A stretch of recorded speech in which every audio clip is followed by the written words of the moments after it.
আমি যখন সিক থাকি, যখন আমার ফিজিক্যালি সিকনেস থাকে, যখন আমার মেন্টালি সিকনেস থাকে, মানে ডিপ্রেশনে থাকি বা সামহাও কোনো কারণে মন খারাপ থাকে, তখন আমি বেসিক্যালি এই ধরনের ক্রিয়েটিভ আর্ট বা ফেস আর্ট করে থাকি। সেক্ষেত্রে যখন আউটলুকটা ভালো আসে তখন আমার খুব ভালো লাগে অ্যান্ড সাডেনলি সব কিছু মুড চেঞ্জ হয়ে যায়।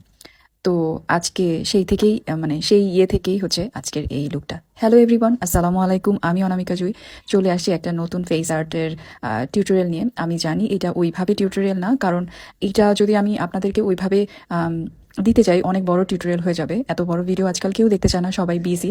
সো আমি চেষ্টা করেছি যতটা ছোট আকারে দেয়া যায় ততটা আমি চেষ্টা করেছি। সো আমার কাছে দেখা যায় যে আমি অনেক কমেন্টস পাই টিকটকে, তারপর হচ্ছে আমার পেজে অনেকেই কমেন্ট করে যে এই ধরনের লুক কিভাবে করা হয় এবং এটা করতে কতটা সময় লাগে। তো বেসিক্যালি আমি যেটা মনে করি, প্রথমত আমার মনে হয় যে ইচ্ছা থাকতে হবে এই ধরনের লুক ক্রিয়েট করার জন্য। ইচ্ছা এবং ধৈর্য থাকতে হবে, কারণ এইটা অনেক লং প্রসেসের, অনেক সময় লাগে। যেমন এই লুকটা করতে আমার মনে হয় 30 to 40 মিনিটসের মতো লেগেছে, বাট এছাড়াও এমন অনেক লুক আছে যেটা আমার 2 আওয়ার্স, 3 আওয়ার্স, 5 আওয়ার্সও লেগেছে। সো এই যে লং প্রসেসের যে লুকটা করতে হয়, হাত ব্যথা হয়ে যায় এবং এক একটা জিনিস খুব পারফেক্টলি, খুব নিখুঁতভাবে করতে হয়। যখন যেই লুকটাই রিক্রিয়েট করা হয় না কেন, সেই লুকটাকে মানে সেই পিকচারটাকে বা সেই ভিডিওটাকে বারবার করে দেখে দেখে তারপরে করতে হয়। এতটাও সোজা না, একটু টাফ, বাট ওই যে ধৈর্য এবং হচ্ছে যে ইচ্ছা শক্তি, যে হ্যাঁ আমি এটা করব, আমাকে এটা করতে হবে, আমার ইচ্ছা, আমি এটা করব।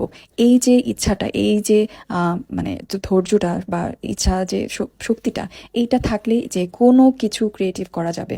আমি হিজাবি বলে অনেক সময় অনেক লুক আমি রিক্রিয়েট করতে পারি না, সেই জন্য আমার খুব মন খারাপ হয়। বাট এখন চিন্তা করেছি হিজাবি হলেও আমি আমার ফেজের ভিতরে আমি যতটুকু পারি যে লুকই হোক না কেন সেটা রিক্রিয়েট করার চেষ্টা করব। সো এরকম অনেক লুক আসছে সামনে, আপনারা দেখতে পারবেন, যেটা আমি রিক্রিয়েট করেছি উইথ হিজাব। সো আমি লাস্টলি একটা কথা বলবো যে এই ধরনের লুক ট্রাই করবেন আপনারা রাতে করতে, যখন আপনাদের হাতে কোনো কাজ থাকবে না। তখন এই ধরনের লুক নিয়ে বসলে, রাতের বেলা আমরা সবাই ফ্রি থাকি। সো 11টা 12টার দিকে যদি আমরা এটা নিয়ে বসি, দেন 1 ঘন্টা 2 ঘন্টা 5 ঘন্টা লাগলেও কোনো সমস্যা হয় না। সো আজকের এই লুকটা আপনাদের কেমন লাগলো, এবং এই ধরনের আপনারা যদি কোনো আরও আপনাদের নিজের কোনো ইচ্ছা বা পছন্দের কোনো লুক থাকে রিক্রিয়েট করার জন্য, প্লিজ আমাকে কমেন্ট সেকশনে সেই ছবিগুলো দিবেন। আমি চেষ্টা করব অ্যাজ সুন অ্যাজ পসিবল আপনাদের নাম মেনশন করে সেই লুকটা রিক্রিয়েট করার জন্য। আজকের এই ভিডিও সম্পূর্ণ দেখার জন্য আপনাদের সবাইকে থ্যাংক ইউ সো মাচ। আল্লাহ হাফেজ।